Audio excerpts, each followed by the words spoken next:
अस्सलाम वालेकुम नाज़रीन, आप देख रहे हैं 110 न्यूज और मैं हूं किशोर परवीन। कुरान करीम के तर्जुमे में तहरीफ और कुरान बोर्ड की इजाजत के बगैर छापने के खिलाफ दरख्वास्त की समाअत करते हुए लाहौर हाई कोर्ट ने निगरां वजीर आजम और निगरां वजीर आला पंजाब को जाती हैसियत में तलब कर लिया है।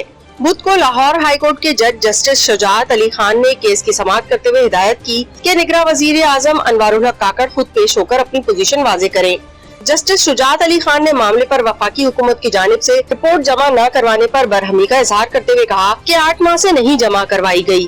दौरान समाअत वफाकी हुकूमत के वकील ने रिपोर्ट जमा कराने की मोहलत मांगी, जिस पर अदालत ने इस्तफसार किया कि लगता है आप यहाँ सैर करने आए हैं और निगरां वजीर आजम के सामने मामला रखा ही नहीं गया।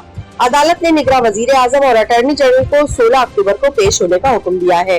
दरख्वास्त गुजारों ने कुरान पाक के तर्जुमे में तहरीफ और कुरान बोर्ड की इजाजत के बगैर छापने और तौहीन आमेज मवाद सोशल मीडिया से न हटाने के इक़दाम को अदालत में चैलेंज कर रखा है।